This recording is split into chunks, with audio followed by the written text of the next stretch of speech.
2025 December ತಿಂಗಳಲ್ಲಿ ಅನುಭವ ಮಂಟಪ ಜಗತ್ತಿಗೆ ಸಮರ್ಪಣೆ. ಜಿಲ್ಲಾ ಉಸ್ತುವಾರಿ ಸಚಿವ ಈಶ್ವರ್ ಖಂಡ್ರೆ ಹೇಳಿಕೆ. 2ನೇ ದಿನದ ಶರಣ ಸಂಸ್ಕೃತಿ ಉತ್ಸವ ಹಾಗೂ ವಚನ ರಥೋತ್ಸವದ ಕಾರ್ಯಕ್ರಮದಲ್ಲಿ ಉದ್ಘಾಟಕರಾಗಿ ಭಾಗಿ. ಹುಲಸೂರ ನೂತನ ಅನುಭವ ಮಂಟಪಕ್ಕೆ 100 ಕೋಟಿ ರೂಪಾಯಿ ಅನುದಾನ ಬಿಡುಗಡೆಯಾಗಿದ್ದು, ಬರುವ 2025 ಡಿಸೆಂಬರ್ ತಿಂಗಳಲ್ಲಿ ರಾಜ್ಯದ ಸಾಹಿತಿಗಳು, ಮಠಾಧೀಶರು, ದೇಶದ ಗಣ್ಯ ವ್ಯಕ್ತಿಗಳು ಕರೆದು ಅನುಭವ ಮಂಟಪವನ್ನು ಜಗತ್ತಿಗೆ ಸಮರ್ಪಣೆ ಮಾಡಲಾಗುವುದೆಂದು ಜಿಲ್ಲಾ ಉಸ್ತುವಾರಿ ಸಚಿವ ಈಶ್ವರ್ ಖಂಡ್ರೆ ಹೇಳಿದರು. ಪಟ್ಟಣದ ಅಲ್ಲಾಂಪ್ರಭು ಶೂನ್ಯ ಮಂಟಪದಲ್ಲಿ ಶಿವಾನಂದ ಸ್ವಾಮೀಜಿಯವರ ಜನ್ಮದಿನ ನಿಮಿತ್ತ ಹಮ್ಮಿಕೊಂಡಿರುವ 2ನೇ ದಿನದ ಶರಣ ಸಂಸ್ಕೃತಿ ಉತ್ಸವ ಹಾಗೂ ವಚನ ರಥೋತ್ಸವದ ಕಾರ್ಯಕ್ರಮದಲ್ಲಿ ಉದ್ಘಾಟಕರಾಗಿ ಮಾತನಾಡಿದರು.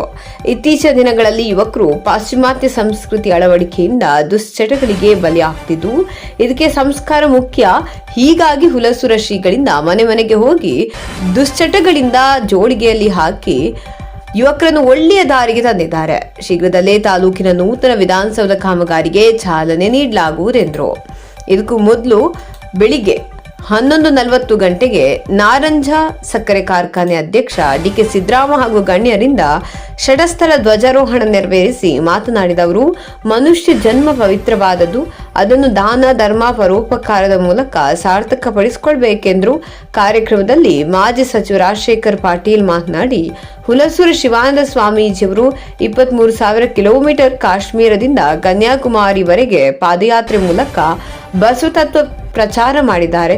ಹೀಗಾಗಿ ಪಾಲಕರು ತಮ್ಮ ಮಕ್ಕಳನ್ನು ಪುರಾಣ ಪ್ರವಚನಗಳ ಗುಣಮಟ್ಟದ ಶಿಕ್ಷಣ ಹಾಗೂ ಧರ್ಮದ ಪ್ರಚಾರದಲ್ಲಿ ನಡೆಯುವಂತಾಗಲು ಹೆಚ್ಚು ಮಹತ್ವದ ಪಾತ್ರ ವಹಿಸಬೇಕಿದೆ ಎಂದರು. ಶರಣಪ್ಪ ಮಿಠಾರೆ, ಬಸವರಾಜ್ ದನ್ನೂರ, ಶಿವಶಂಕರ್ ಟೋಕರೆ, ಚನ್ನಬಸವ ಬಳತೆ, ಮುಜೈದ ಪಾಷಾ ಕುರೇಶಿ ಸೇರಿ ಹಲವರು ಮಾತನಾಡಿದರು. ವೇದಿಕೆ ಕಾರ್ಯಕ್ರಮದಲ್ಲಿ ವಿವಿಧ ಶಾಲಾ ಮಕ್ಕಳಿಂದ ಸಾಂಸ್ಕೃತಿಕ ಕಾರ್ಯಕ್ರಮ ಮೂಡಿಬಂದವು. ವೇಳೆ ಪಟ್ಟಣದ ಅಲ್ಲಂಪ್ರಭು ಶೂನ್ಯ ಮಂಟಪದಲ್ಲಿ ಶಿವಾನಂದ ಸ್ವಾಮೀಜಿಯವರ ಜನ್ಮದಿನ ನಿಮಿತ್ತ ವೇದಿಕೆ ಕಾರ್ಯಕ್ರಮದಲ್ಲಿ ಜಿಲ್ಲಾ ಉಸ್ತುವಾರಿ ಸಚಿವ ಈಶ್ವರ್ ಖಂಡ್ರೆ ಹಾಗೂ ಗಣ್ಯರ ಹಸ್ತದಿಂದ ಬಸವ ಸೇವಾ ಪ್ರತಿಷ್ಠಾನ ಬೀದರ್ ಹಾಗೂ ಲಿಂಗಾಯತ ಮಹಾಮಠ ಹರಳಯ್ಯ ಗವಿ ಬಸವ ಕಲ್ಯಾಣದ ಪೂಜ್ಯ ಡಾಕ್ಟರ್ ಗಂಗಾಂಬಿಕಾ ಅಕ್ಕ ಅವರಿಗೆ ವೈರಾಗ್ಯ ನಿಧಿ ಅಕ್ಕ ಮಹಾದೇವಿ ಪ್ರಶಸ್ತಿ ಮತ್ತು ಬಸವ ಟಿವಿ ಮುಖ್ಯಸ್ಥ ಇ ಕೃಷ್ಣಪ್ಪ ಅವರಿಗೆ ಜಗದ್ಗುರು ಅಲ್ಲಾಂಪ್ರಭು ದೇವರ ಶ್ರೀ ಪ್ರಶಸ್ತಿ ಹಾಗೂ ತಲಾ 25,000 ರೂಪಾಯಿ ಗೌರವ ಕಾಣಿಕೆ ನೀಡಿ ಗೌರವಿಸಲಾಯಿತು. ಶರಣ ಸಂಸ್ಕೃತಿ ಉತ್ಸವ ಹಾಗೂ ವಚನ ರಥೋತ್ಸವ ಕಾರ್ಯಕ್ರಮ ನಿಮಿತ್ತ ಪ್ರಮುಖರಾದ ಚನ್ನಬಸವ ಬಳತೆ, ಗುರುನಾಥ್ ವಡ್ಡೆ, ವಿವೇಕ್ ಧನ್ನೂರೆ, ಬಾಲಾಜಿ ಅದೇಪ, ವೈಜನಾಥ ಸಜ್ಜನ ಶೆಟ್ಟಿ, ಅಶೋಕ್ ಜಿಡಗೆ, ಡಾಕ್ಟರ್ ಪೃಥ್ವಿರಾಜ್ ಬಿರಾದಾರ, ಹಾಲಮ್ಮ ತಾಯಿ ಸೇರಿ ವಿವಿಧ ಕ್ಷೇತ್ರದಲ್ಲಿ ಸಾಧನೆ ಮಾಡಿದ 62 ಜನ ಸಾಧಕರಿಗೆ ಹುಲಸೂರ ಶ್ರೀಗಳಿಂದ ಕಾಯಕ ಸೇವಾ ರತ್ನ ಪ್ರಶಸ್ತಿ ಕೊಟ್ಟು ಗೌರವಿಸಲಾಯಿತು. ವಚನ ಸಾಹಿತ್ಯದ ಹೊತ್ತಿಗೆಗಳನ್ನು ಹೊತ್ತ ರಥಕ್ಕೆ ನಿರಗುಡಿಯ ಹವಾ ಮಲ್ಲಿನಾಥ ಮಹಾರಾಜ ಹಾಗೂ ಭರತನೂರ ಮಠದ ಚಿಕ್ಕ ಗುರು ನಂಜೇಶ್ವರ ಸ್ವಾಮೀಜಿ, ಹುಲಸೂರ ಶ್ರೀ ಶಿವಾನಂದ ಸ್ವಾಮೀಜಿ ದಿವ್ಯ ಸಾನ್ನಿಧ್ಯ ವಹಿಸಿ ಚಾಲನೆ ನೀಡಿದರು. ಈ ಸಂದರ್ಭದಲ್ಲಿ ಶಾಸಕ ಶರಣು ಸಲಗರ,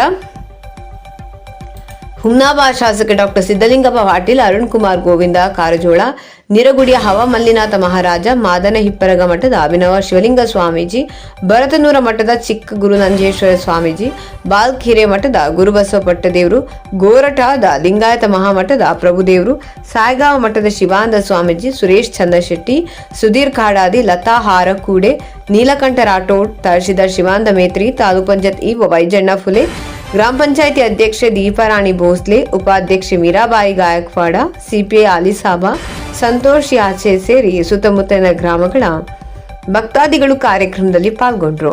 ಹಾಗೂ ರಥ ಎಳೆಯಲು ತಾಲೂಕಿನ ಲತಾ ಹಾರಕುಡೆ, ಶಶಿಕಲಾ ಪಠಣೆ, ಶ್ರೀದೇವಿ ನಿಡೋದೆ, ಪ್ರಭಾವತಿ ದಬಾಲೆ, ಪೂಜಾ ಕಪ್ಲೆ, ರೇಖಾ ಕಡಾದಿ, ಸಂಗೀತ ಸ್ವಾಮಿ, ರಾಜಕುಮಾರ್ ನಿಡೋದೆ, ಮಲ್ಲಪ್ಪ ದಬಾಲೆ, ಗುರುನಾಥ್ ಬಲಕುಂದೆ, ಚಂದ್ರಕಾಂತ ದೆಟ್ನೆ, ಓಂಕಾರ್ ಪಟನೆ, ರಮೇಶ್ ತೋಟದ ಸೇರಿ ಹಲವು ಗ್ರಾಮದ ಮಹಿಳೆಯರು ವಚನ ಸಾಹಿತ್ಯದ ಹೊತ್ತಿಗೆಗಳ ರಥ ಎಳೆದರು. ಸುಪ್ರಭಾತ ನ್ಯೂಸ್, ಹುಲಸೂರ.